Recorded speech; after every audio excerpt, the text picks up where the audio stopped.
Here we have verse 39 of the 11th chapter of the Gospel of John. Jesus is at the tomb of Lazarus. He has been advised by Martha that if he had arrived sooner, possibly Lazarus would still be alive.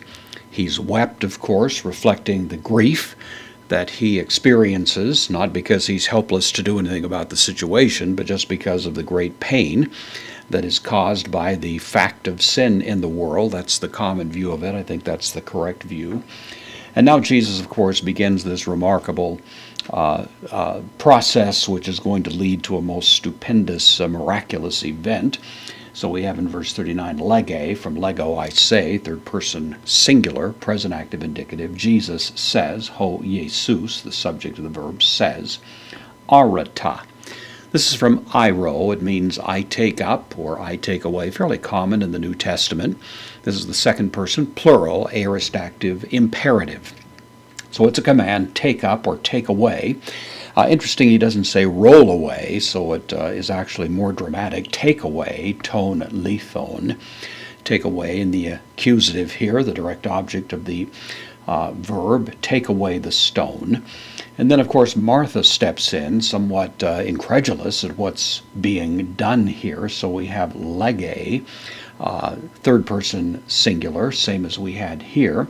In this case, the subject of the verb is way down at the end of the phrase. So Martha says, and it's added there for emphasis, but she says, Martha auto, dative, singular, masculine, to him, referring to Jesus, and then explaining who Martha is, he adelphe, the sister. You notice the feminine form of adelphos, so the sister, and then to, the masculine genitive singular of the, and then teteleutekotos.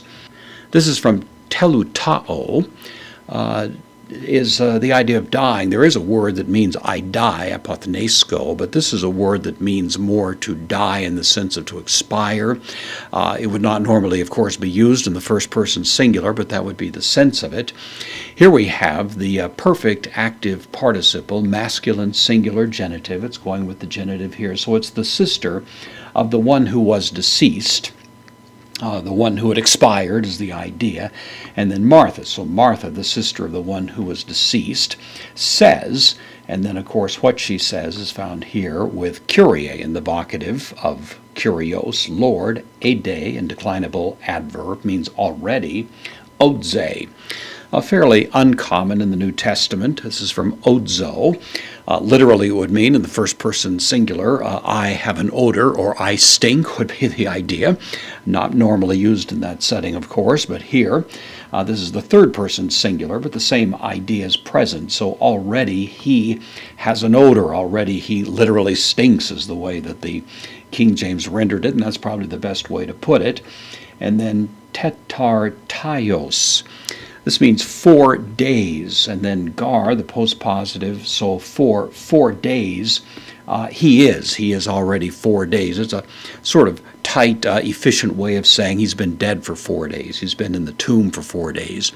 There was a Jewish understanding that the spirit would hover over the body for 4 days, but on the 4th day that spirit would finally depart, and that may be some little allusion to that in her mind as well. But at this point, of course, she has no expectation that Jesus is going to be able to do anything under circumstances this extreme.